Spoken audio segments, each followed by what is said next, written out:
Hello everyone, welcome to KTP classes. Last lecture में हमने total strength of materials के 50 questions तक cover कर लिया था और आज हम 50th क्वेश्चन से नेक्स्ट क्वेश्चन पे चलेंगे। ठीक है, 51st क्वेश्चन पे चलेंगे। आपको मैं एक बार बताना चाहता हूं कि we are dealing with the most expected questions of strength of materials जो कि डिफरेंट एग्जाम्स में पूछे जा सकते हैं। फॉर एग्जांपल जेई का पेपर हो, एसडीओ का पेपर हो या किसी पीएसयू का भी एग्जाम हो। ठीक है, खास करके जो पीपीएससी जेई के एग्जाम्स होने वाले हैं, पीपीएससी एसडीओ के एग्जाम्स होने वाले हैं, जेके एसएसबी के एग्जाम होने वाले हैं। ठीक है, तो उनके लिए हमारा यहाँ पर टारगेट है कि उनको यहाँ पर हम एक क्वेश्चंस की सीरीज दें जिससे उनको काफी सारी हेल्प मिल सके। ठीक है, और दीज आर द क्वेश्चंस जो कि प्रीवियस ईयर्स में पूछे जा चुके हैं। ठीक है, और या फिर आगे आने वाले एग्जाम्स में उनकी आने की मतलब जो चांसेस हैं वो काफी ज्यादा हैं। ठीक है, सो यहां पर जितने भी हम क्वेश्चंस डिस्कस करें, these are the most frequent questions, most frequent concepts. ठीक है, सो चलिए स्टार्ट करते हैं विद क्वेश्चन नंबर 51। 51 क्वेश्चन से स्टार्ट करेंगे। A hollow shaft is 1 metre long and has inner diameter and outer diameter as 40 mm and 60 mm. So एक आपको hollow shaft given है. Let us say this is a hollow shaft. Hollow shaft given है, ठीक है, which has inner diameter and outer diameter as 40 mm and 60 mm. ठीक है, inner diameter is 40 और outer diameter कितना है 60 mm है। ठीक है, length जो है that is 1 meter.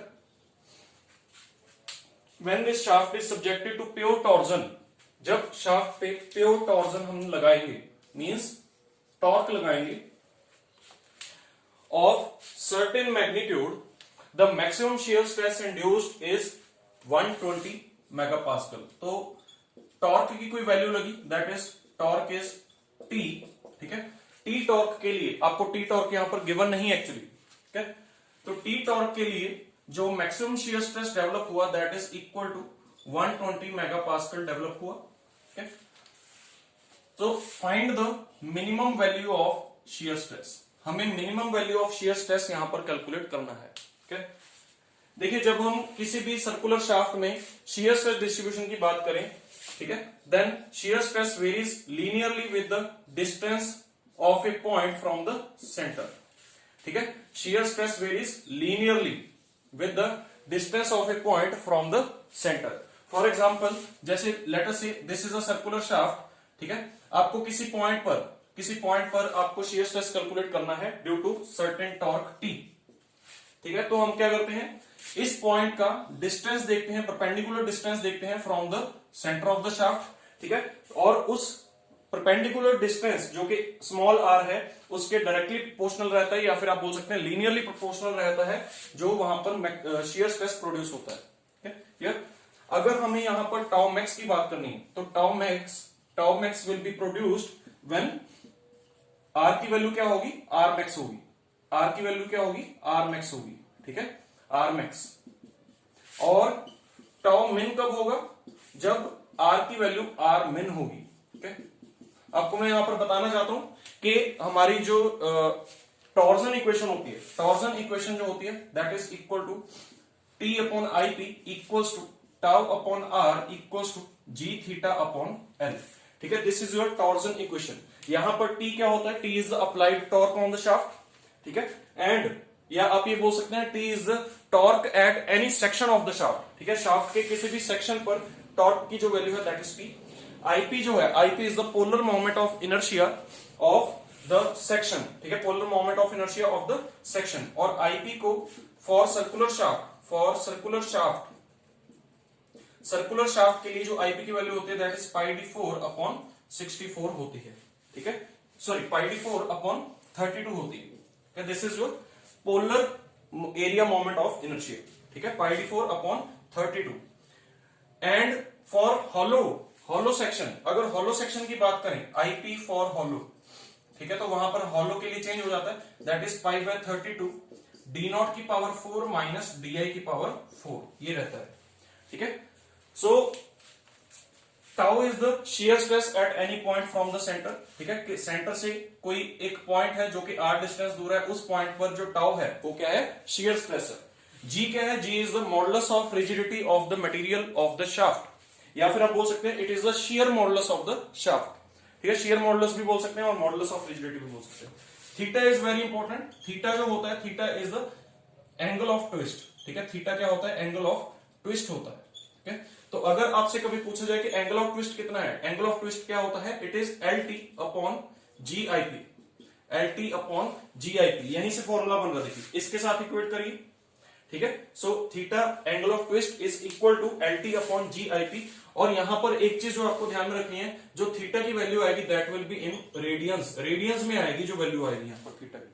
ठीक है, और अगर आपसे क्वेश्चन में रेडियंस में ही पूछा गया है थीटा, तो आप उसको रेडियंस में ही बता देंगे। अगर आपसे डिग्रीज में पूछा गया है तो हम क्या करेंगे, फिर उसको 180 अपॉन पाई से क्या कर देंगे, मल्टीप्लाई कर देंगे, तब आपके पास क्या आ जाएगा, वो डिग्रीज में एंगल ऑफ ट्विस्ट आ जाएगा।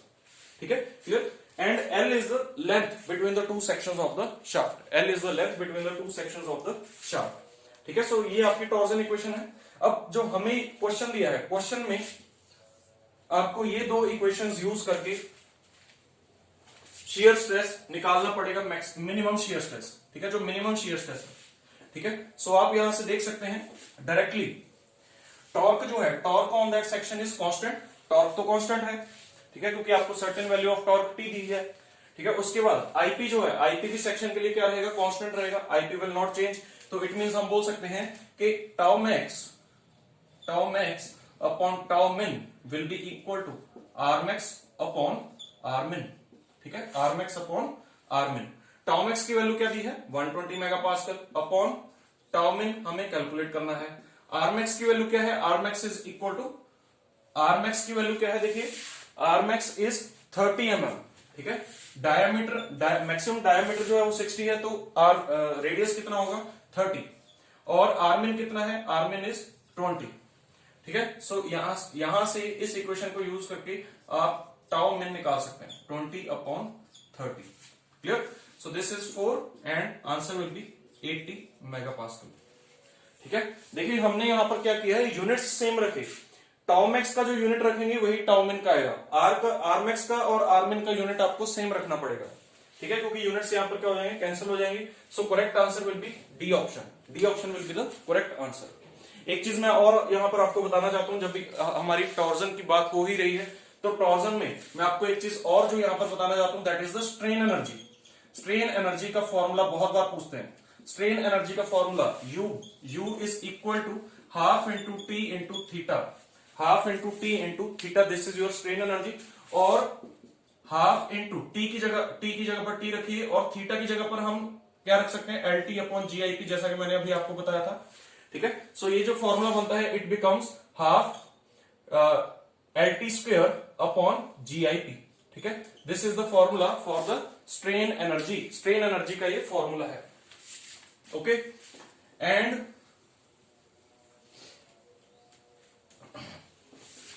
This is your strain energy. और अगर आपसे पूछा जाए कि strain energy per unit volume क्या होगा, अगर strain energy per unit volume पूछा जाए, ठीक है, तो इस इक्वेशन को हम वॉल्यूम से डिवाइड कर देते हैं। वॉल्यूम से जब आप डिवाइड करेंगे तो ये इक्वेशन एक नया रूप ले लेगी। वो नया रूप क्या होगा, वो होगा टाउ मैक्स का स्क्वायर अपॉन 4g।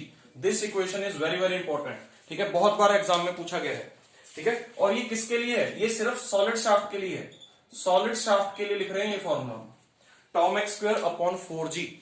हमने कुछ भी नहीं किया, जो हमारा स्ट्रेन एनर्जी था, strain energy L T square upon 2g IP, इसको हमने क्या किया, सिंपली वॉल्यूम ऑफ शाफ्ट से मल्टीप्लाई कर दिया, सॉरी डिवाइड कर दिया। वॉल्यूम ऑफ शाफ्ट से क्या कर दिया, डिवाइड कर दिया। जब आप वॉल्यूम ऑफ शाफ्ट से इसको डिवाइड करेंगे तो यही इक्वेशन एक नया रूप ले लेगी, और वो नया रूप क्या होगा कि U of solid shaft upon volume will be equal to the tau max square upon 4g। Tau max क्या है, मैक्सिमम शियर स्ट्रेस, ठीक है, in the shaft. Okay, and ये आपका strain energy per unit volume का formula रहेगा। कई बार पूछते हैं हॉलो शाफ्ट के लिए, हॉलो शाफ्ट के लिए पूछते हैं। ठीक है, strain energy per unit volume of hollow shaft, तो देखिए बिल्कुल same formula, tau max square upon 4g, बिल्कुल सेम फॉर्मूला, बट यहां पर 1 plus R I square upon R nought square multiply हो जाएगा। ठीक है, 1 plus R I square upon R nought square क्या हो जाएगा, साथ में मल्टीप्लाई हो जाएगा।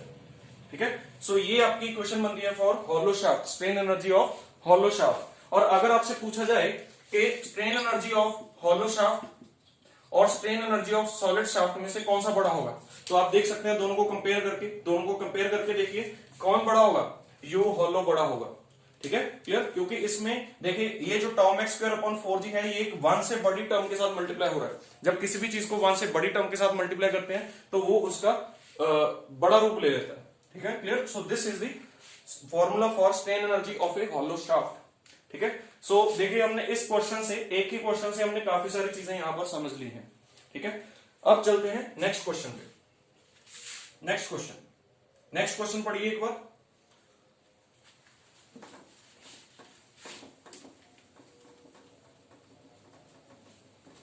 Next question is the independent elastic constants for a homogeneous and isotropic material are. It is very important question, बहुत बार रिपीट हुआ है क्वेश्चन, ये बहुत बार रिपीट हुआ है। ठीक है, सबसे पहले मैं आपको बताना चाहता हूं कि इलास्टिक कांस्टेंट जो होते हैं, इलास्टिक कांस्टेंट्स होते हैं आपके ई, जी, के एंड म्यू, ये होते हैं आपके इलास्टिक कांस्टेंट्स। ठीक है, क्लियर। अब जब हम होमोजीनियस और आइसोट्रोपिक मटेरियल की बात करते हैं, so for homogeneous and isotropic materials, homogeneous and isotropic materials के लिए इंडिपेंडेंट इलास्टिक कांस्टेंट्स, देखिए इंडिपेंडेंट का क्या मतलब है, इंडिपेंडेंट इलास्टिक कांस्टेंट्स का क्या मतलब है,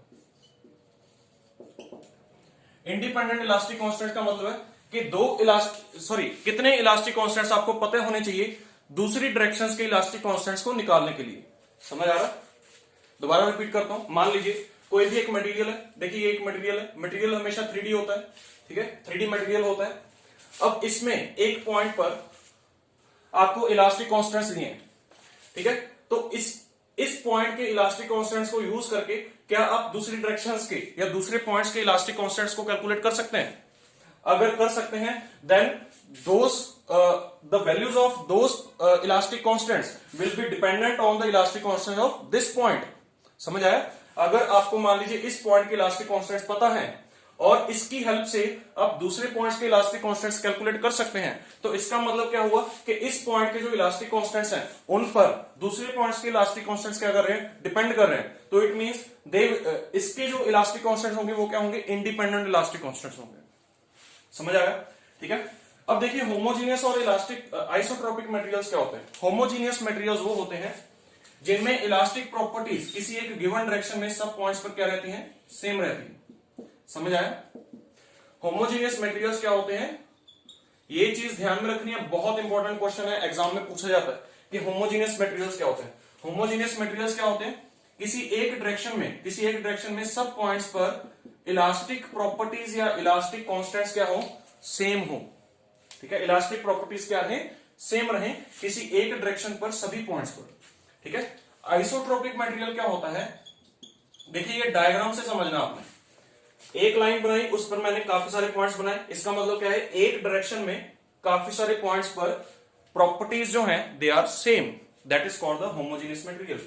आइसोट्रोपिक मटेरियल क्या होता है, किसी एक पॉइंट पे सभी डायरेक्शंस में, किसी एक पॉइंट पर सभी डायरेक्शंस में इलास्टिक प्रॉपर्टीज क्या रहती हैं, सेम रहती हैं। ठीक है, that is called the isotropic material. Clear? किसी एक पॉइंट पे सभी डायरेक्शंस में इलास्टिक प्रॉपर्टीज क्या रहती हैं, सेम रहती हैं। तो क्या हम आइसोट्रोपिक मटेरियल्स के लिए एक चीज और बोल सकते हैं, देखिए क्या कि आइसोट्रोपिक मटेरियल्स में इलास्टिक प्रॉपर्टीज जो हैं वो डायरेक्शन पर डिपेंड नहीं करती हैं। डायरेक्शन के चेंज होने से सॉरी डायरेक्शन के चेंज होने से इलास्टिक प्रॉपर्टीज चेंज नहीं होती हैं। तो इसका मतलब क्या हुआ, elastic properties are independent of directions in case of isotropic materials. ये जितने भी मैं पॉइंट्स यहां पर बोल रहा हूं these all points are very very very very important. ठीक है, तो मैंने आपको यहां पर दो चीजें बताई, होमोजेनियस मटेरियल्स में क्या होता है, एक डायरेक्शन में सब पॉइंट्स पर प्रॉपर्टी सेम, आइसोट्रोपिक मटेरियल्स में एक पॉइंट पर सभी डायरेक्शंस में प्रॉपर्टी सेम। ठीक है, क्लियर? अब इनमें जो होता है independent elastic constants they are two. Independent elastic constants कितने होते हैं, टू होते हैं। जो हम इक्वेशंस पढ़ते हैं, देखिए हम दो इक्वेशंस पढ़ते हैं, E is equal to 2G 1 plus mu and E is equal to 3K 1 minus 2 mu. ठीक है, ये दो इक्वेशंस पढ़ते हैं। इन दो इक्वेशंस में से अगर आपको कोई दो इलास्टिक कांस्टेंट्स पता है, अगर आपको मान लीजिए ई और जी की वैल्यू पता है, तो ई और जी की अगर वैल्यू पता है तो आप म्यू कैलकुलेट कर सकते हैं, बिल्कुल कर सकते हैं। अगर आपको म्यू पता चल गया और ई पता है तो म्यू और ई को यूज करके आप के कैलकुलेट कर सकते हैं। तो इसका मतलब इन दो इक्वेशंस में अगर आपको दो कांस्टेंट्स की वैल्यूज पता है तो आप क्या कर सकते हैं, बाकी के कांस्टेंट्स की वैल्यूज कैलकुलेट कर सकते हैं। समझ आ गया? ठीक है। सो होमोजीनियस और आइसोट्रोपिक मटेरियल्स के लिए इंडिपेंडेंट इलास्टिक कांस्टेंट्स कितने होते हैं? दो होते हैं, और वो दो कोई भी हो सकते हैं, दे कैन बी एनी। अब यहां पर जो ऑप्शंस दी हैं देखिए, ईजी के म्यू, ईजी के, ईजी म्यू, ईजी। अब चारों ऑप्शंस में से दो इलास्टिक कांस्टेंट्स वाली ऑप्शन कौन सी है? सिर्फ एक ही ऑप्शन है, दैट इज डी। अगर यहां पर लिखा होता ई एंड के तब भी ये ऑप्शन करेक्ट होती। अगर यहां पर लिखा होता ई एंड म्यू तब भी ये ऑप्शन करेक्ट होती। अगर यहां पर लिखा होता के एंड जी तब भी ये ऑप्शन क्या होती? करेक्ट होती। एनी टू इलास्टिक कांस्टेंट्स अगर आपको पता है तो they are called homogeneous and elastic, sorry, any two elastic constants if they are independent, then that material will be called as homogeneous and isotropic material. अब यहां पर एक चीज और जो मैं यहां पर ऐड करना चाहता हूं, that is orthotropic material. Orthotropic material पहली बात तो होते क्या है? Orthotropic materials are those materials in which the properties are different in three mutually perpendicular directions. तीन म्यूचुअली परपेंडिकुलर डायरेक्शंस में प्रॉपर्टीज डिफरेंट होंगी। इस डायरेक्शन में कोई और डिफरेंट, इस डायरेक्शन में प्रॉपर्टीज डिफरेंट होगी, इसमें डिफरेंट होगी, इसमें डिफरेंट होगी। That is called orthotropic material. Ortho का मतलब क्या होता है? परपेंडिकुलर। ठीक है, तो उसको यहां पर रिलेट कर सकते हो आप। तीन परपेंडिकुलर डायरेक्शंस में प्रॉपर्टीज डिफरेंट होंगी। देखिए, डिफरेंट वर्ड बहुत इंपॉर्टेंट है, क्योंकि वहां पर ऑप्शन में लिखा होगा the properties are same in all the three directions, then that option will be wrong option. Okay, orthotropic material के लिए the properties are different in all the three directions.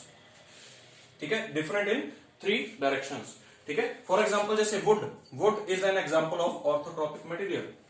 Would एक एग्जांपल है orthotropic material की। और orthotropic material जो है, it is a special case of एनआइसोट्रोपिक material. Anisotropic material जो है, ठीक है, इसका एक स्पेशल केस है ऑर्थोट्रोपिक मटेरियल। एनआइसोट्रोपिक मटेरियल में क्या होता है? Properties are different in all directions. सभी डायरेक्शंस में प्रॉपर्टीज क्या रहती हैं? डिफरेंट होती हैं। ठीक है, अब यहां पर एक और इंपॉर्टेंट पॉइंट, ऑर्थोट्रोपिक मटेरियल के लिए इंडिपेंडेंट इलास्टिक कांस्टेंट्स होते हैं, दे आर 9। एनआइसोट्रोपिक के लिए होते हैं 21। ऑर्थोट्रोपिक मटेरियल्स के लिए इंडिपेंडेंट इलास्टिक कांस्टेंट्स मतलब 9 इलास्टिक कांस्टेंट्स आपको पता होने चाहिए अगर आपने बाकी के इलास्टिक कांस्टेंट्स को कैलकुलेट करना है। अब देखिए, आप सोचेंगे कि सर ने तो 4 ही बताए हैं, ईजी के म्यू, इसके अलावा और कौन से हैं? इसके अलावा और देखिए कौन से होंगे। Late us say this direction and this direction. इस डायरेक्शन में एक है E1, एक है G1, एक है K1, एक है μ1। इस डायरेक्शन में एक है E2, एक है G2, एक है K2, एक है μ2। तो यहां पर आपको अभी टोटल कितने इलास्टिक कांस्टेंट्स दिख रहे हैं? 8 इलास्टिक कांस्टेंट्स दिख रहे हैं। इस डायरेक्शन में इलास्टिक कांस्टेंट्स क्या होंगे? E3, K3, G3, μ3। तो इस डायरेक्शन में इलास्टिक कांस्टेंट्स डिफरेंट होंगे। ठीक है, इसके अलावा और मल्टीपल डायरेक्शंस हो सकती हैं, बहुत सारी डायरेक्शंस हो सकती हैं, सब में इलास्टिक कांस्टेंट्स की वैल्यूज डिफरेंट हो सकती हैं। बट ऑर्थोट्रोपिक मटेरियल्स में 3 डायरेक्शंस में इलास्टिक कांस्टेंट्स की वैल्यूज जो होती हैं, दे आर डिफरेंट। ठीक है, और इनमें से आपको कोई 9 इलास्टिक कांस्टेंट्स पता होने चाहिए अगर आपने दूसरे इलास्टिक कांस्टेंट्स को कैलकुलेट करना है। तो it means there are total 9 independent elastic constants in case of orthotropic material. Okay, anisotropic materials में 21 इंडिपेंडेंट इलास्टिक कांस्टेंट्स होते हैं। ये क्वेश्चंस बहुत बार पूछे जा चुके हैं। 2, 9, 21। एनआइसोट्रोपिक मटेरियल देखिए आइसोट्रोपिक का बिल्कुल उल्टा है। आइसोट्रोपिक मटेरियल जो है उसमें क्या होता है, एक पॉइंट पे सभी डायरेक्शंस में प्रॉपर्टीज सेम होती हैं। बट एनआइसोट्रोपिक में क्या होगा, एक पॉइंट पे सभी डायरेक्शंस में प्रॉपर्टीज क्या होंगी? डिफरेंट होंगी। तो क्या हम बोल सकते हैं कि एनआइसोट्रोपिक मटेरियल्स में the properties are dependent on the directions, जैसे जैसे डायरेक्शन चेंज होगी वैसे वैसे प्रॉपर्टीज भी चेंज होंगी, ठीक है। तो that's why it is called an isotropic material.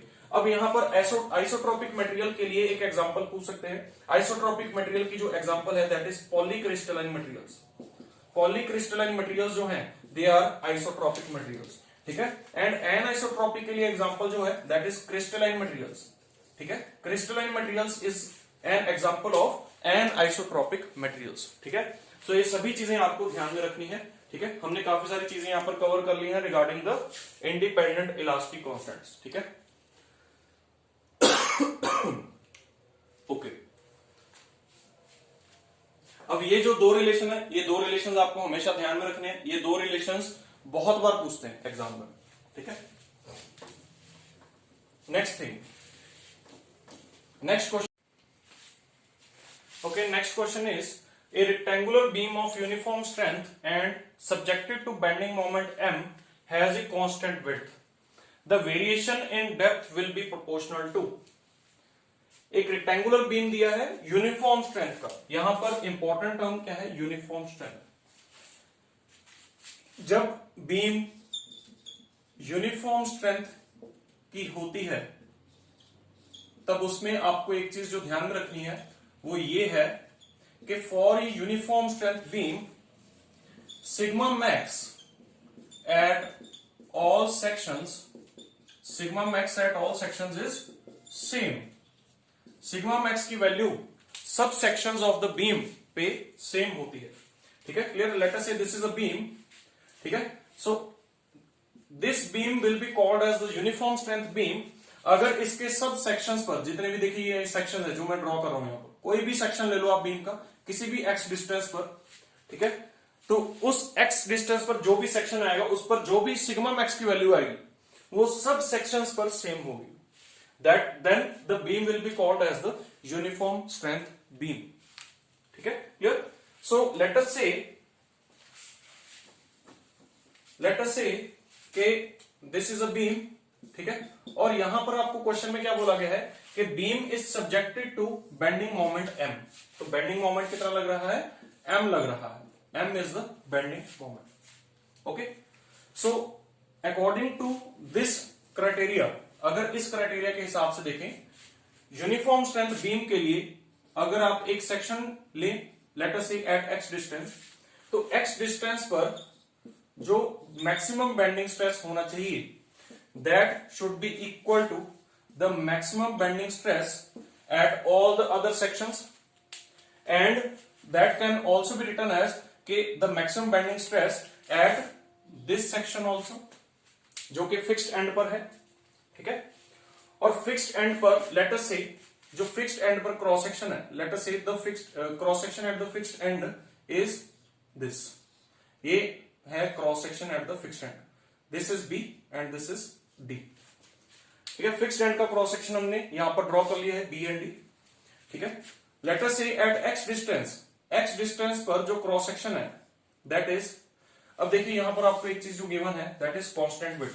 तो मतलब एक्स डिस्टेंस पे या एक्स सेक्शन पर जो विड्थ होगी वो फिर से बी होगी, बट जो डेप्थ होगी, depth will be something different, ठीक है। डेप्थ जो होगी वो थोड़ी डिफरेंट होगी। लेट अस से वो डेप्थ जो है दैट इज dx। वो डेप्थ क्या है? dx है, क्योंकि डेप्थ उसने क्या बोला है? वेरी कर रही है डेप्थ, ठीक है। डेप्थ इज वेरिंग, ठीक है। सो अगर हम x डिस्टेंस पर मोमेंट निकालें तो x डिस्टेंस का जो मोमेंट आएगा वो कितना आएगा? m into sorry x distance पर जो मोमेंट होगा वो कितना होगा? m होगा, ठीक है। और अगर हम इस पे मैक्सिमम बेंडिंग स्ट्रेस निकालें तो कितना आएगा? m into Y max upon I N, ठीक है। This will be equal to sigma max m into, देखिए sigma max is constant throughout the section, ठीक है। सो इसको हम सिग्मा मैक्स ही रख सकते हैं। वाई मैक्स कितना है? Y max is dx by 2। यहां पर dx के साथ मल्टीप्लाई नहीं हो रहा है, d के साथ सुफिक्स है x, ठीक है। dx means the depth at the section x, okay. और आई एन ए कितना होगा? I N A will be equal to B into D X का cube upon 12, B into D X का cube upon 12, and this will be equal to sigma max, ठीक है। सो यहां से अगर हम dx की वैल्यू निकालें, dx square will be equal to m 6 upon b sigma max, ठीक है, 6 into m upon b sigma max, ठीक है। सो यहां से dx की जो वेरिएशन होगा with m that will be under root of m, ठीक है। So correct option will be C option, क्या C option will be the correct option. तो आपको यहां पर जो मेन पॉइंट आपको ध्यान में रखना है वो ये है कि यूनिफॉर्म स्ट्रेंथ बीम में sigma max at all the sections is always same, ठीक है। ओके, नेक्स्ट क्वेश्चन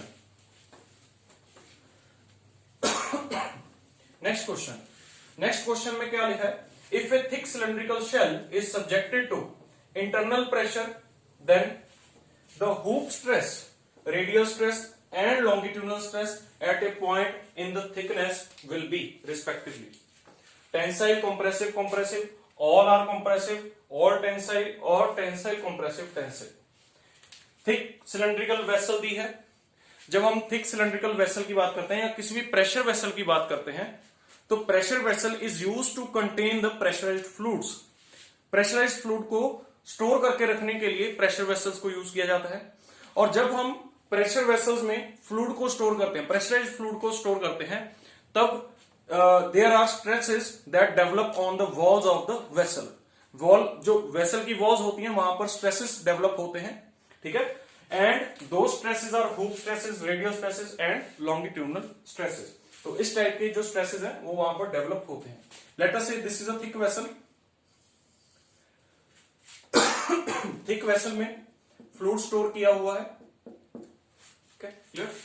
अब ये जो फ्लूइड है it will tend to burst the vessel, ठीक है। This fluid will tend to burst the vessel, clear, क्योंकि इसका कुछ ना कुछ प्रेशर है, तो प्रेशर की वजह से जो वेसल होगी वो उसमें बर्स्टिंग एक्शन हो सकता है, ठीक है। सो अगर हम हुक स्ट्रेस की बात करें, हुक स्ट्रेस जो डेवलप होता है that is always developed along the circumference.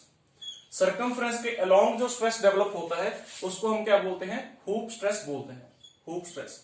Hoop stress can also be called as the circumferential stress. Hoop stress can also be called as the meridional stress. Meridional stress भी बोल सकते हैं, circumferential stress भी बोल सकते हैं और hoop stress भी बोल सकते हैं, ठीक है। So hoop stress जो है वो circumference के along एक्ट करेगा। और जो internal fluid pressure है, internal fluid pressure की वजह से ये जो वेसल है ये इस तरीके से बर्स्ट करेगी, देखिए इस तरीके से बर्स्ट करेगी।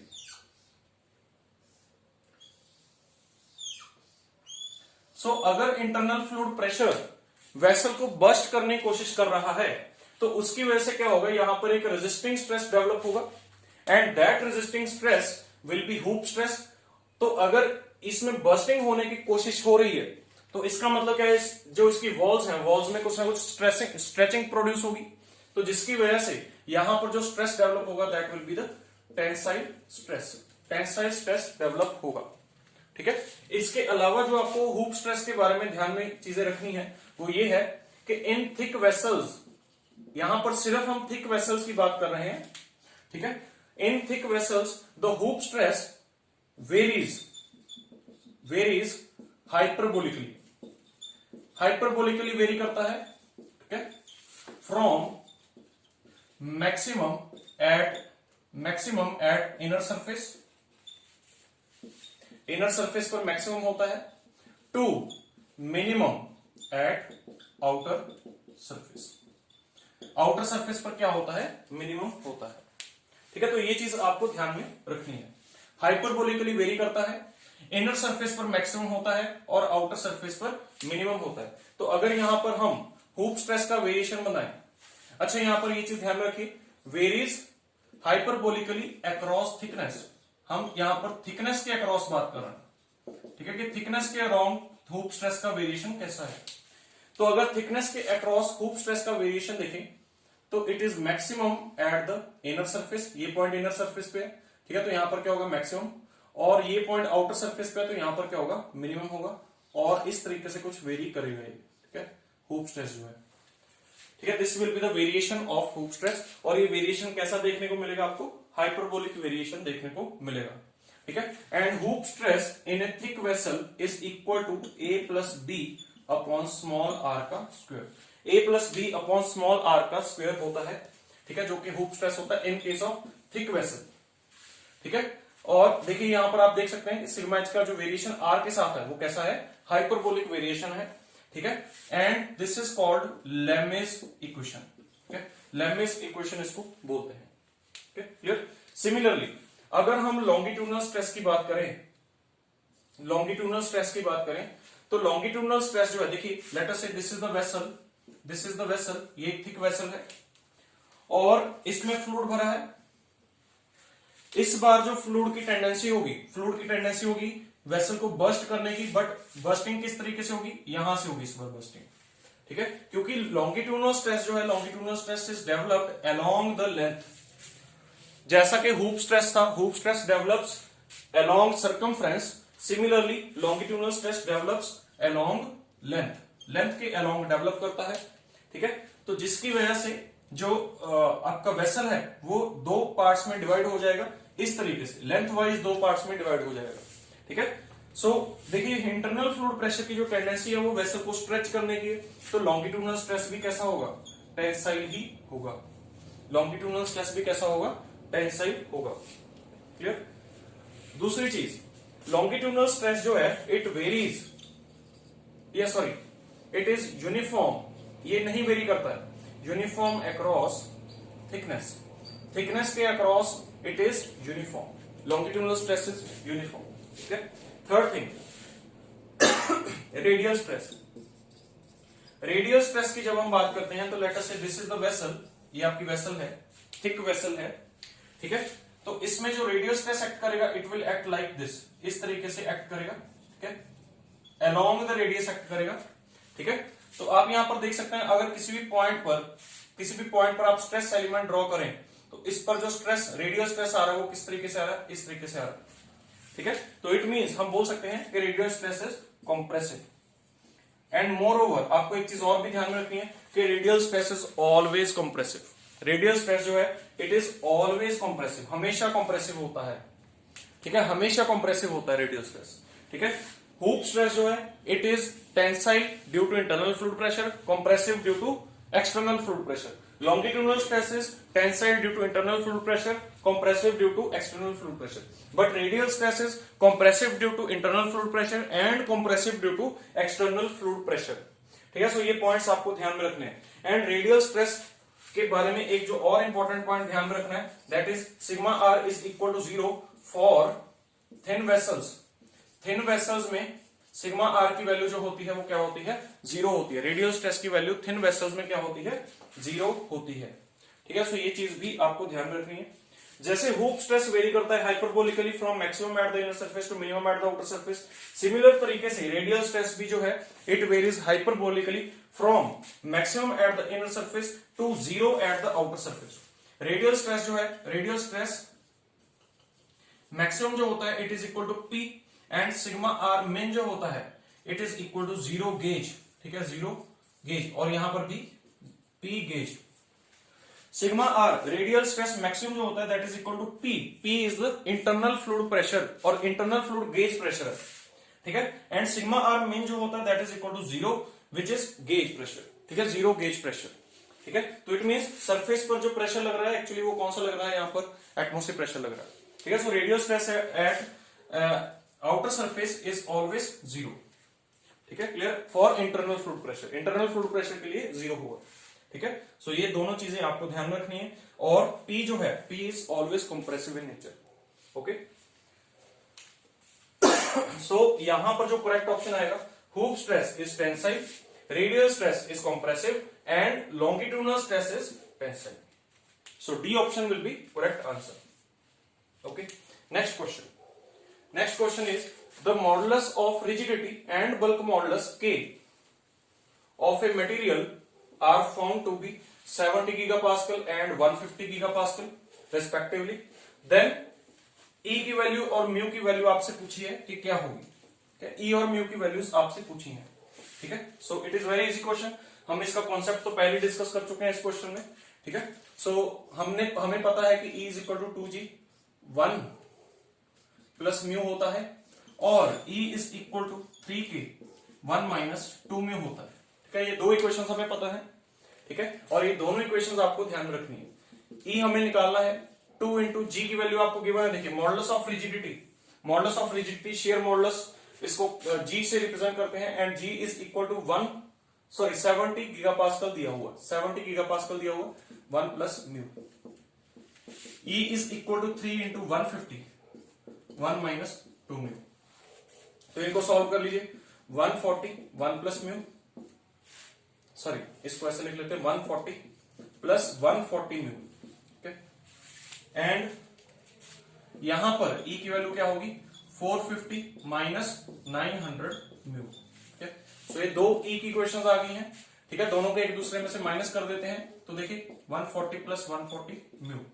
ठीक है, माइनस किया, माइनस माइनस माइनस, तो E के साथ E cancel, this will become 310 minus ये क्या आएगा 1040 म्यू। ठीक है, इक्वल टू 0। तो यहां से म्यू की वैल्यू जो आएगी that will be equal to 310 upon 1040 and it can be approximately written as 0.3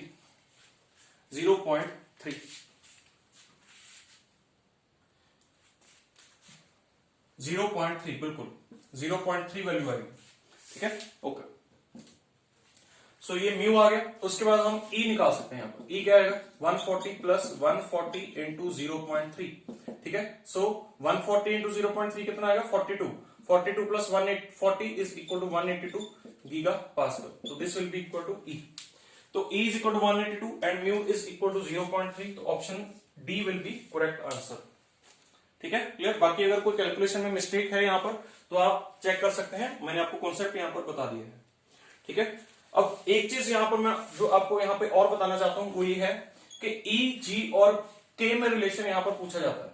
देखिए E is equal to 2G 1 plus mu, तो यहां से क्या हम म्यू निकाल सकते हैं। म्यू कितना आएगा E अपॉन 2G माइनस 1, ये आएगा म्यू।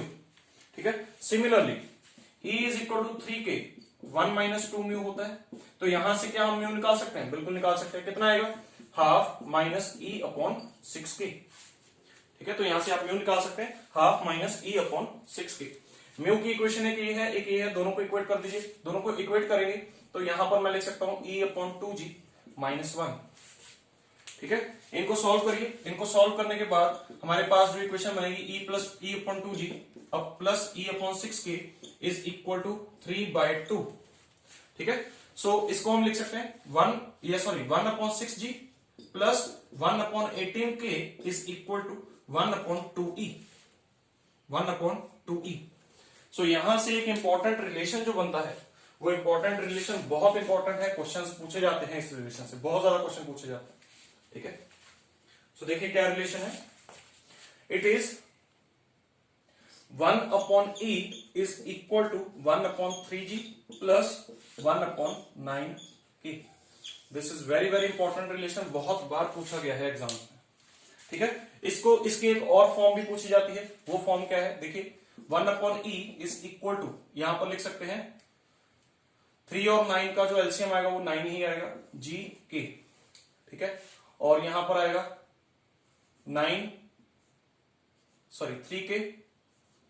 3K प्लस यहां पर आएगा G। ठीक है, G आएगा। सो ये रिलेशन भी पूछा जाता है 9kg upon 3K plus G। ये रिलेशन भी बहुत बार पूछा जाता है एग्जाम में। ठीक है, तो ये रिलेशन और ये रिलेशन एक्चुअली है तो सेम, बट दोनों फॉर्म्स पूछी जाते हैं एग्जाम में। ठीक है, क्लियर। सो इसके साथ हमारे ये टोटल 5 क्वेश्चंस कंप्लीट हो गए। अब हम देखते हैं नेक्स्ट क्वेश्चंस।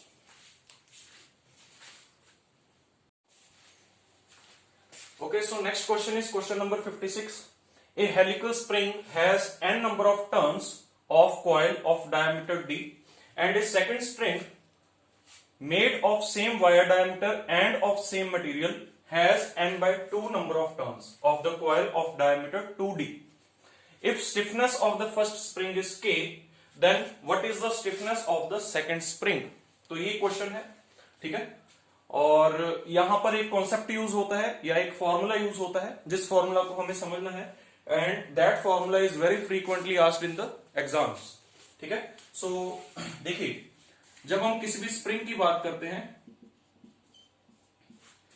तो स्प्रिंग में अगर स्प्रिंग की स्टिफनेस पूछी जाए तो stiffness is equal to GD raise to power 4 upon 64 N into r cube. This is the formula for stiffness of the spring. K is stiffness, ठीक है, स्टिफनेस। स्टिफनेस क्या होता है? Stiffness is the load required to produce unit deflection. Stiffness का क्या मतलब होता है? Stiffness simply means the load required to produce unit deflection. और यू कैन से, देखिए, let us say this is the spring, ये स्प्रिंग है, ठीक है, इसमें हमने कुछ ना कुछ लोड लगाया, P load, and let us से इसकी स्टिफनेस जो है वो A है, ठीक है। पी लोड की वजह से इसमें कुछ ना कुछ डिफ्लेक्शन आई, लेट अस से जो डिफ्लेक्शन आई उसमें, लेट अस से ये इनिशियल इस पॉइंट पे था, बट इतने डिफ्लेक्शन आ गए and let this deflection is delta, ठीक है। सो K जो होगा, K is load required to produce unit deflection. Load required to produce unit deflection, this is called the stiffness of the spring, ठीक है। सो यहां से आप लिख सकते हैं P is equal to K into delta, okay. So this is the formula. अब K जो है वो स्टिफनेस है। स्टिफनेस को हम इस तरीके से भी मतलब एक्सप्लेन कर सकते हैं, GD4 अपॉन 64 NR क्यूब। यहां पर G जो है, G क्या है? Modulus of rigidity. Modulus of rigidity किसका होगा? Of spring material. Spring material, जो स्प्रिंग का मटेरियल है उसका मॉडुलस ऑफ रिजिडिटी होगा, ठीक है। And we can write it in pascals, ठीक है, पास्कल्स में इसका यूनिट होगा, ठीक है। उसके बाद स्मॉल डी, स्मॉल डी जो है, small d is the wire diameter, wire diameter, ठीक है। स्मॉल डी क्या है? Wire diameter, and it can be in metres, ठीक है। एन जो है, n is number of turns, number of turns of wire in spring, ठीक है।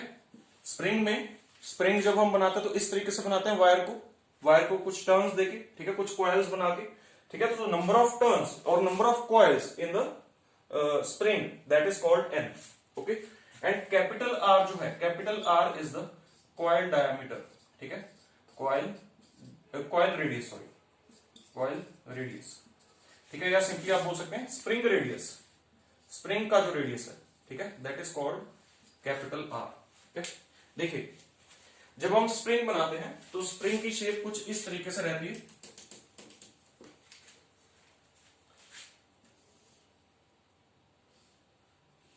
ये एक स्प्रिंग है,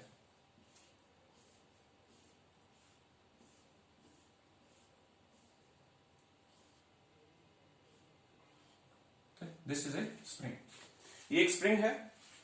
सो देखिए, this is the centre line of the spring. तो सेंटर लाइन ऑफ स्प्रिंग से जो इसका रेडियस होगा, यहां पे थोड़ा सा कन्वर्जिंग शेप का बन गया है, लेकिन एक्चुअली ये सब जगह पे इसका रेडियस जो है वो कांस्टेंट है, ठीक है।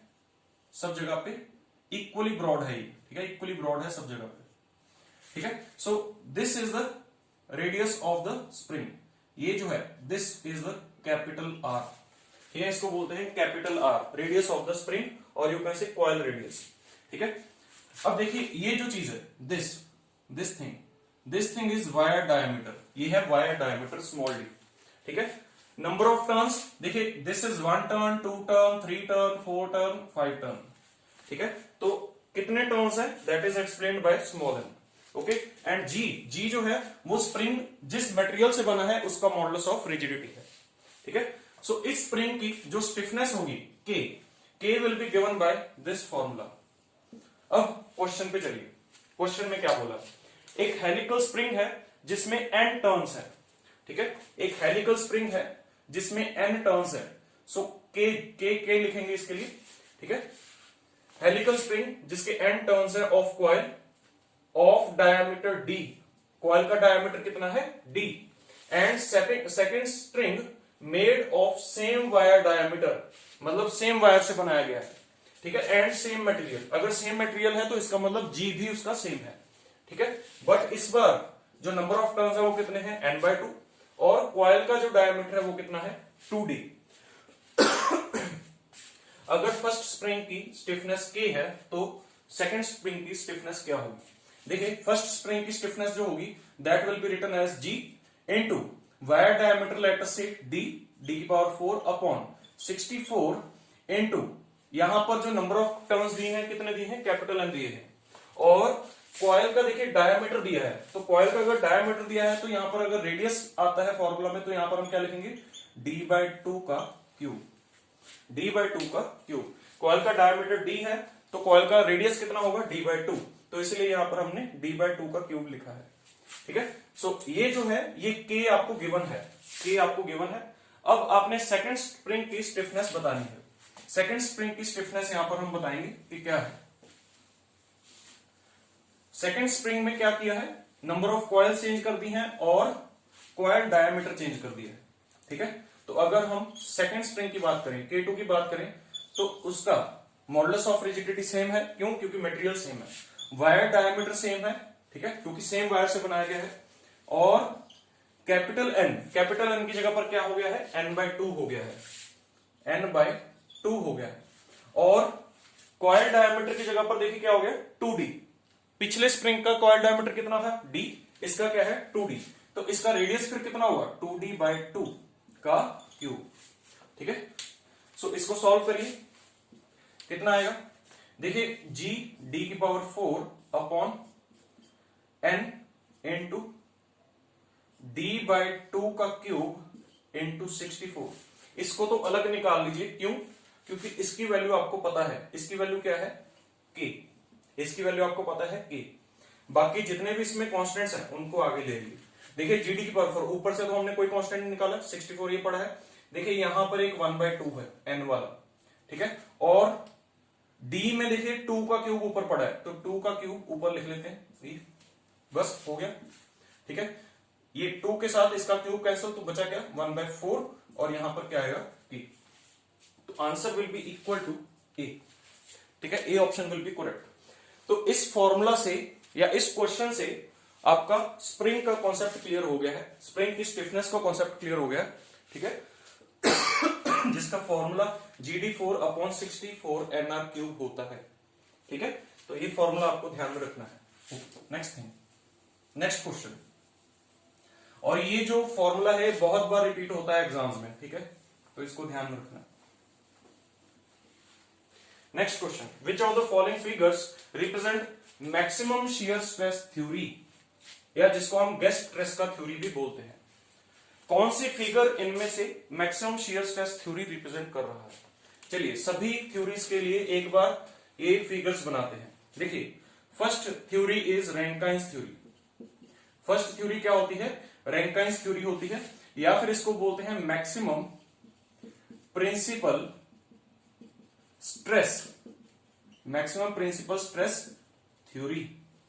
ठीक है, और इसके लिए जो ग्राफ बनता है वो कुछ इस तरीके से बनता है, σ1 σ2 and this is the graph. तो जो ए ऑप्शन है, ए option is valid only for Rankine's theory. Second होता है गेस्ट ट्रेस्का थ्योरी। ठीक है, गेस्ट ट्रेस्कास थ्योरी। ठीक है, इसको बोलते हैं मैक्सिमम शियर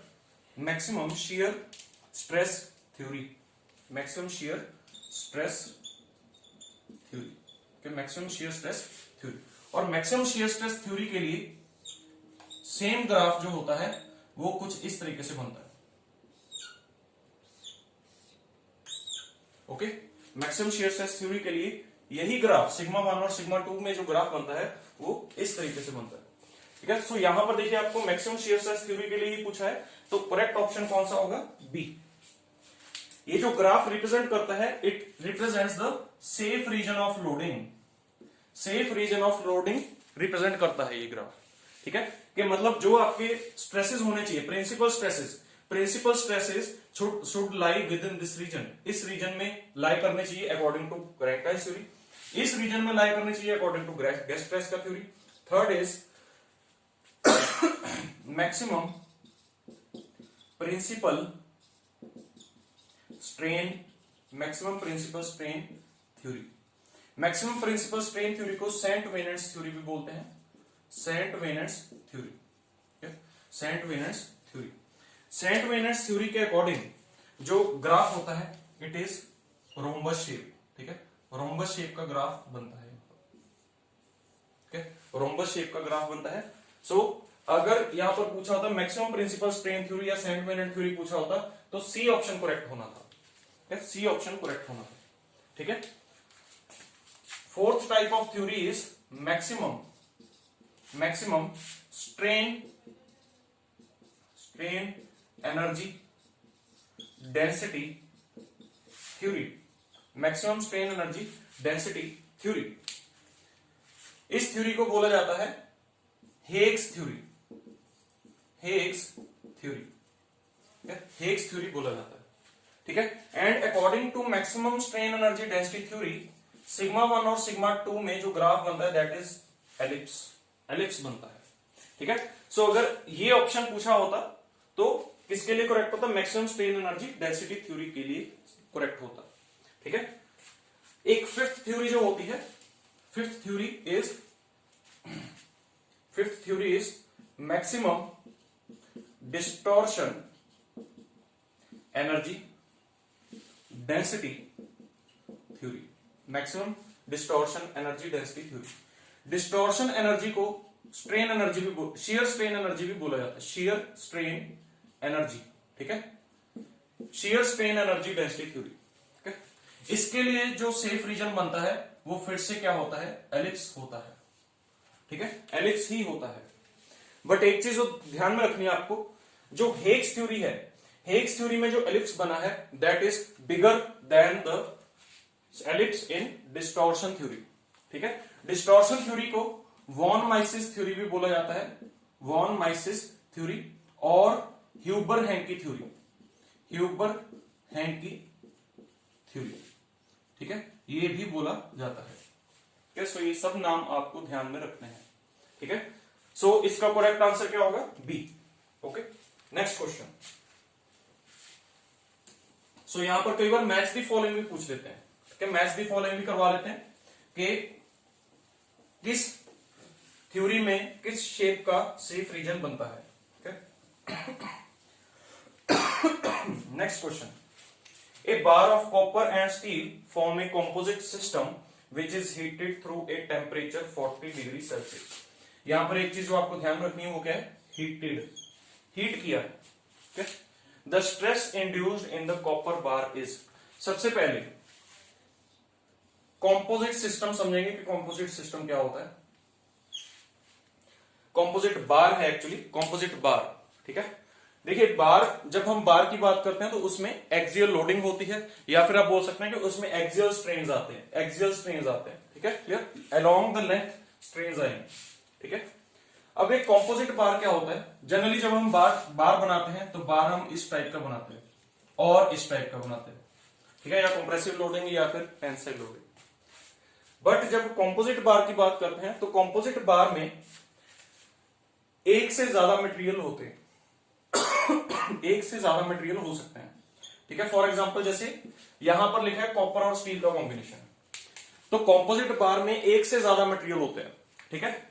और उनमें बॉन्डिंग जो रहती है उनको फिक्स इस तरीके से किया जाता है कि दोनों में जो स्ट्रेन्स आए वो इक्वल स्ट्रेन्स आए। समझ आया? ठीक है। जब भी हम कॉम्पोजिट बार प्रिपेयर करते हैं तो कॉम्पोजिट बार में जो बॉन्ड बनाया जाता है बिटवीन द टू मटेरियल्स, वो बॉन्ड इस तरीके से होता है कि दोनों में स्ट्रेन्स जो आए वो हमेशा इक्वल आए। ठीक है। दोनों एक ही मटेरियल की तरह एक्ट करें। ठीक है। जैसे इसकी बहुत अच्छी एग्जांपल है आरसीसी, रीइंफोर्स्ड कंक्रीट। जब हम रीइंफोर्स्ड कंक्रीट प्रिपेयर करते हैं तो वहां पर क्या करते हैं? कंक्रीट के साथ माइल्ड स्टील मिक्स करते हैं। ठीक है। कंक्रीट के साथ माइल्ड स्टील मिक्स किया जाता है। ठीक है। So that comes under the concepts of composite bars या कॉम्पोजिट सिस्टम्स। ठीक है। क्लियर? ओके। अब देखिए यहां पर जो आपको बोला गया है कॉपर और स्टील का कॉम्बिनेशन बोला गया है। अब इस पूरे कॉम्बिनेशन को क्या किया गया है? हीट किया गया है। जब भी हीट की बात आती है या स्ट्रेन्स ड्यू टू हीट की बात आती है तो हमारे पास एक टर्म आती है दैट इज अल्फा। अल्फा को बोलते हैं coefficient of thermal expansion, coefficient of thermal expansion.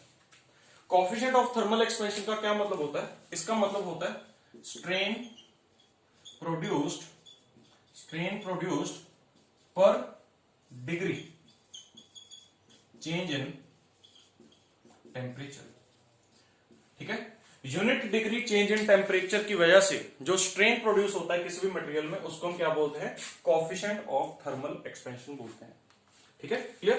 तो आप सिंपली ये बोल सकते हैं कि strain produced for unit degree change in temperature is equal to alpha होता है। तो अगर आपको स्ट्रेन कैलकुलेट करना है तो स्ट्रेन क्या होगा, अल्फा इंटू डेल्टा टी होगा। ठीक है, this is your thermal strain. Thermal strain, तो यहां पर ये भी लिख लीजिए, दिस इज थर्मल स्ट्रेन। ठीक है, थर्मल स्ट्रेन की बात कर रहे हैं हम। अब देखिए, जब हम थर्मल स्ट्रेन की बात करते हैं तो थर्मल स्ट्रेन उतना ही ज्यादा होगा जितनी अल्फा की वैल्यू ज्यादा होगी। इस चीज को समझना, अल्फा जितना बड़ा होगा, कोएफिशिएंट ऑफ थर्मल एक्सपेंशन जितना बड़ा होगा, उतना स्ट्रेन ज्यादा आएगा मटेरियल में for unit change in temperature. मान लीजिए आपके पास दो मटेरियल्स हैं, एक मटेरियल का अल्फा 1 है, एक मटेरियल का अल्फा 2 है। ठीक है, ये दो मटेरियल्स हैं, let us say this is one material and this is two material. ठीक है, this is one material, this is two material. दोनों की लेंथ सेम है, दोनों की अल्फास डिफरेंट है, अल्फास डिफरेंट है, एंड लेट अस से alpha 1 is greater than alpha 2। Alpha 1 जो है वो अल्फा 2 से बड़ा है। हमने क्या किया, इनके टेम्परेचर चेंजेस किए। टेम्परेचर हम जो इनिशियल टेम्परेचर था टी आई जो था, ठीक है, उससे टी फाइनल तक ले गए, टी इनिशियल से टी फाइनल तक ले गए। लेटर से टी इनिशियल जो था वो था 30 डिग्री सेल्सियस और जो टी फाइनल है वो 100 डिग्री सेल्सियस है। तो मतलब यहां पर हमने क्या किया, टेम्परेचर को क्या कर दिया, इंक्रीज कर दिया। अब टेम्परेचर को इंक्रीज करने से क्या दोनों में सेम टेम्परेचर इंक्रीज हुआ है, तो क्या दोनों में सेम चेंज इन लेंथ आएगा? नहीं, दोनों में चेंज इन लेंथ जो होगा वो डिफरेंट होगा। क्यों? क्योंकि दोनों के अल्फा की value, coefficient of thermal expansion की वैल्यू क्या है, डिफरेंट है। जिसका अल्फा ज्यादा होगा उसमें चेंज इन लेंथ ज्यादा आएगा। ठीक है, जिसका अल्फा ज्यादा होगा उसमें चेंज इन लेंथ क्या होगा, ज्यादा होगा।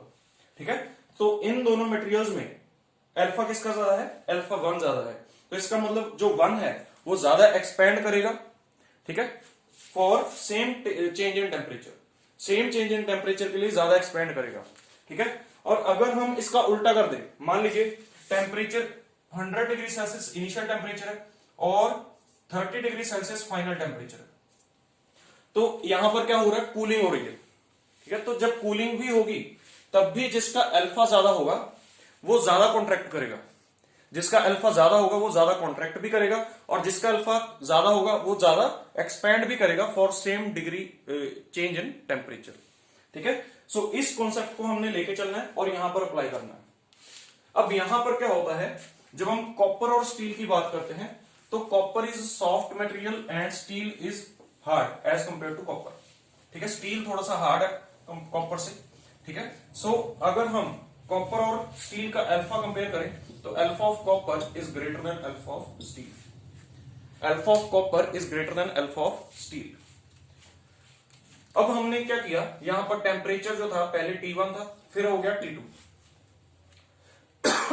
और T2 माइनस T1 जो है वो कितना है, T2 माइनस T1 कितना है, 40 डिग्री सेल्सियस है। ये क्वेश्चन में गिवन है, क्वेश्चन में गिवन है। तो मतलब हुई क्या है, यहां पर हीटिंग हुई है। ठीक है, तो दोनों का टेम्परेचर सेम डिग्री से बढ़ा। अब अल्फा किसका ज्यादा है, कॉपर का ज्यादा है, तो इसका मतलब अल्फा किसका ज्यादा है, कॉपर का ज्यादा, तो इसका मतलब कॉपर ज्यादा एक्सपैंड करने की कोशिश करेगा। कॉपर क्या करेगा, ज्यादा एक्सपैंड करने की कोशिश करेगा। मान लीजिए अगर यहां पर स्टील ना होता, मान लीजिए स्टील ना होता तो कॉपर ने इतना एक्सपैंड करना था। ठीक है, एज्यूम कर लीजिए अगर यहां पर कॉपर ना होता तो स्टील ने कम एक्सपैंड करना था, स्टील ने कम एक्सपैंड करना था। ठीक है, देखिए क्या हो रहा है, अगर स्टील ना होता यहां पर तो कॉपर इंडिपेंडेंट है, तो इसने ज्यादा एक्सपैंड करना था। ठीक है, अगर यहां पर स्टील ना होता, कॉपर ना होता तो स्टील ने इतना एक्सपैंड करना था। तो यहां पर आप नोटिस कर सकते हैं कि स्टील ने कम एक्सपैंड होना था, कॉपर ने ज्यादा एक्सपैंड होना था। क्यों? क्योंकि alpha of copper is greater than alpha of steel. But अब दोनों में बॉन्डिंग है, बहुत अच्छी बॉन्डिंग है, कॉम्पोजिट मटेरियल है, तो उसकी वजह से क्या होगा, दोनों में इक्वल स्ट्रेन आएगा। तो इक्वल स्ट्रेन जो आएगा वो लगभग यहां तक आएगा। अब देखिए इसका क्या मतलब, कॉपर एक्सपैंड ज्यादा करना चाहता है बट वो उतना कर नहीं पाएगा, क्यों? क्योंकि स्टील उसको करने नहीं देगा, क्योंकि वो स्टील के साथ जुड़ा हुआ। ठीक है, तो कॉपर इतना एक्सपैंड करना चाहता था बट वो एक्चुअली इतना ही करेगा, क्यों? क्योंकि स्टील का उसके ऊपर इफेक्ट पड़ रहा है। तो कॉपर, इतना पोर्शन कॉपर का क्या हो जाएगा, कॉन्ट्रैक्ट हो जाएगा एक्चुअली। ठीक है, एक्चुअली वो इतना एक्सपैंड और होना चाहता था बट स्टील ने उसको रोक लिया। ठीक है, सो यहां पर हम बोल सकते हैं कि जो कॉपर में स्ट्रेस प्रोड्यूस हुआ, कैसा प्रोड्यूस हुआ, इट वाज, अगर वो फ्री टू एक्सपैंड होता तो इतना होता एक्सपैंड, बट अब वो फ्री टू एक्सपैंड नहीं है, तो इसका मतलब उसमें कोई ना कोई स्ट्रेस प्रोड्यूस होगा। जब कोई भी मटेरियल फ्री टू एक्सपैंड होता है तो उसमें स्ट्रेस की वैल्यू क्या होती है, 0 होती है। बट यहां पर अब कॉपर फ्री टू एक्सपैंड नहीं है, क्यों? क्योंकि स्टील ने उसको रोक लिया। तो जब स्टील ने उसको रोका तो किस, क्या होने से रोका, ज्यादा एक्सपैंड होने से रोका। तो जब ज्यादा एक्सपैंड होने से रोका होगा तो इसका मतलब उसने अंदर की तरफ इसको खींचा होगा। ठीक है, तो उस कॉपर में जो स्ट्रेस प्रोड्यूस होगा वो कैसा प्रोड्यूस होगा, कॉम्प्रेसिव, कॉम्प्रेसिव स्ट्रेस प्रोड्यूस होगा। सिमिलरली स्टील इतना ही एक्सपैंड होना चाहता था बट कॉपर इसके साथ बॉन्डेड है, तो कॉपर ने क्या किया होगा, इसको और एक्सपैंड करवाया होगा अपने साथ। ठीक है, क्लियर? सो स्टील इतना ही एक्सपैंड होना चाहता था बट एक्चुअल में under the influence of copper वो यहां तक एक्सपैंड करेगा। तो इसका मतलब स्टील में कौन सा स्ट्रेस प्रोड्यूस होगा, टेंसाइल। बस इसी चीज को समझना था। ठीक है, क्लियर? कॉपर में कौन सा स्ट्रेस प्रोड्यूस होगा, कंप्रेसिव। स्टील में कौन सा स्ट्रेस प्रोड्यूस होगा, टेंसाइल। जब क्या होगा, जब व्हेन हीटिंग, जब हीटिंग होगी। ठीक है, यहां पर हीटिंग हो रही थी, दोनों एक्सपैंड करना चाहते थे लेकिन एक ज्यादा एक्सपैंड करना चाहता था, एक कम एक्सपैंड करना चाहता था, तो एक को रोक लिया गया और एक को ज्यादा एक्सपैंड करवाया गया। ठीक है, अगर मान लीजिए इसका उल्टा केस होता, अगर इसका उल्टा केस होता, मान लीजिए ये तो केस था हीटिंग का, ये केस किसका था, हीटिंग का केस था। अगर मान लीजिए कूलिंग का केस होता, अब कूलिंग में क्या होगा, सेम दोनों बार है। ठीक है, दोनों बार सेम है, देखिए कॉपर और steel, this is copper and this is steel. Cooling में क्या होगा, टेम्परेचर क्या करेगा, रिड्यूस करेगा। अगर टेम्परेचर रिड्यूस करेगा तो दोनों कॉन्ट्रैक्ट करेंगे, बट कॉपर का अल्फा ज्यादा है as compare to steel, copper का अल्फा ज्यादा है एज कंपेयर टू स्टील, तो कॉपर ज्यादा कॉन्ट्रैक्ट करेगा। तो कॉपर लेटर से कॉपर इतना कॉन्ट्रैक्ट करना चाहता था। ठीक है, यहां से यहां तक आना चाहता था। ठीक है, और स्टील इतना ही आना चाहता था, बस इतना ही कॉन्ट्रैक्ट होना चाहता था, इतना कॉन्ट्रैक्ट होना चाहता था बस। बट अब क्या हुआ, स्टील कॉपर के साथ जुड़ा हुआ है, तो स्टील जो है वो कॉपर को उतना कॉन्ट्रैक्ट होने नहीं देगा जितना वो होना चाहता है, तो इट मींस वो कॉपर को थोड़ा सा बाहर की तरफ खींच लेगा। ठीक है, सिमिलरली स्टील जो है, स्टील कम कॉन्ट्रैक्ट होना चाहता था लेकिन कॉपर उसको अपने साथ और कॉन्ट्रैक्ट करवा ले। ठीक है, तो दोनों एक मीन लेंथ पे आके रुकेंगे। ठीक है, क्लियर? सो एक्चुअल स्ट्रेन जो आएगा दोनों में वो ये आएगा। ठीक है, सो यहां पर आप बोल सकते हैं कि सिग्मा कॉपर जो होगा, देखिए सिग्मा कॉपर वो एक्चुअल में इतना कॉन्ट्रैक्ट होना चाहता था लेकिन उसको बाहर की तरफ खींच लिया गया, तो इसका मतलब उसमें कौन सा स्ट्रेस प्रोड्यूस हुआ, टेंसाइल। स्टील की बात करते हैं, स्टील में इतना ही कॉन्ट्रैक्ट होना चाहता था लेकिन उसको और कॉन्ट्रैक्ट करवा दिया गया, तो इसका मतलब क्या है, वहां पर कौन सा स्ट्रेस जनरेट होगा, कॉम्प्रेसिव। ठीक है, क्लियर? तो अब आप यहां पर इस क्वेश्चन की जगह पर कोई और भी क्वेश्चन ऐसा ही आ जाए तो आप अब कर सकते हैं। ठीक है, क्लियर? तो अब आप इसको सॉल्व कर सकते हैं। ठीक है, ओके।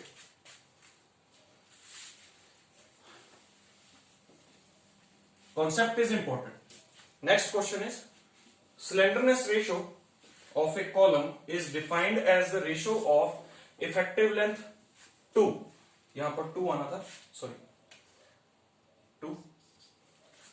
स्लेंडरनेस रेशियो की बात कर रहे हैं, slenderness ratio is represented by lambda, lambda से रिप्रेजेंट करते हैं, and it is the ratio of effective length to least radius of gyration, least radius of gyration. ठीक है, लीस्ट रेडियस ऑफ गायरेशन, तो ए ऑप्शन इसका क्या रहेगा, correct रहेगा। ठीक है, लीस्ट रेडियस ऑफ गायरेशन। ठीक है, देखिए जब हम कॉलम की बात करते हैं तो कॉलम में जो बकलिंग लोड होता है, buckling load that is equal to pi square E I min upon L effective का स्क्वायर होता है। क्या this is the buckling load और you can say crippling load. जब हम आई मिन की बात करते हैं, आई मिन is the minimum area moment of inertia of the cross section of the column. ठीक है, क्लियर। कॉलम का जो क्रॉस सेक्शन है उसका minimum area moment of inertia.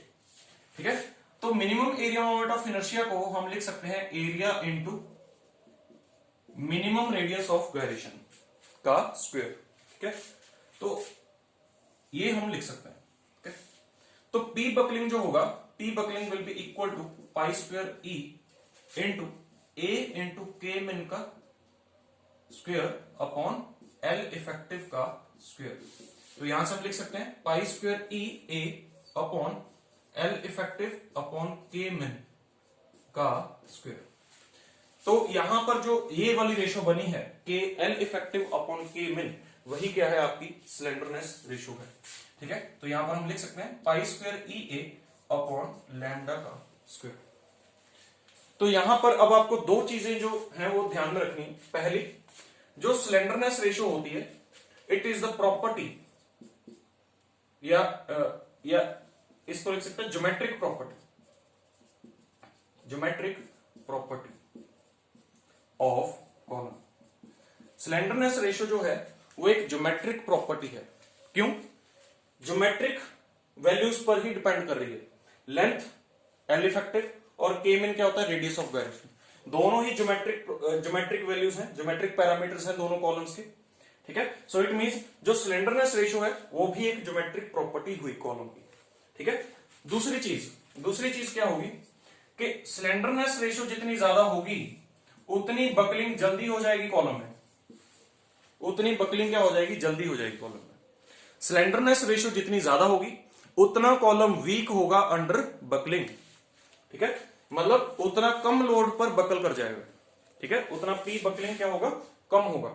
दोबारा रिपीट कर रहा हूं, जितना स्लेंडरनेस रेशो ज्यादा होगा उतना पी बकलिंग कम होगा। इसका मतलब कम लोड पर बकल जल्दी कर जाएगा। ठीक है, क्लियर। सो ये चीज भी आपको ध्यान में रखनी है। यहां पर देखिए ये रिलेशन सेटिस्फाई हो रहा है। P buckling is inversely proportional to slenderness ratio का स्क्वायर। ओके, जितनी स्लेंडरनेस रेशो ज्यादा होगी, जितनी स्लेंडरनेस रेशो ज्यादा होगी उतना कॉलम जो होगा it will B long and thin, उतना कॉलम लॉन्ग होगा और थिन होगा। जितनी स्लेंडरनेस रेशो ज्यादा होगी उतना कॉलम लॉन्ग होगा और थिन होगा। ठीक है, मतलब length to least lateral dimension की जो वहां पर रेशो रहेगी वो क्या रहेगी, कम ज्यादा रहेगी। ठीक है, ज्यादा रहेगी length to least lateral dimension, और you can say length to जो आपका रेडियस ऑफ गायरेशन है। ठीक है, क्लियर। रेडियस ऑफ गायरेशन एक तरह से आपका लीस्ट लेटरल डायमेंशन पर भी डिपेंड करेगा। ठीक है, तो इसलिए बट एक्चुअल में यहां पर फॉर्मूला में लीस्ट रेडियस ऑफ गायरेशन होता है, लीस्ट लेटरल डायमेंशन नहीं लगाना है।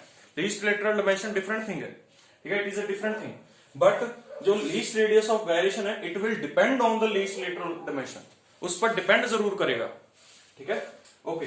सो ये तीन चीजें आपको स्लेंडरनेस रेशो के बारे में ध्यान में रखनी है। एक होती है क्रिटिकल स्लेंडरनेस रेशो, ये है स्लेंडरनेस रेशो। एक होती है क्रिटिकल स्लेंडरनेस रेशो, और क्रिटिकल स्लेंडरनेस रेशो जो होती है it is the material property, ये मटेरियल प्रॉपर्टी है।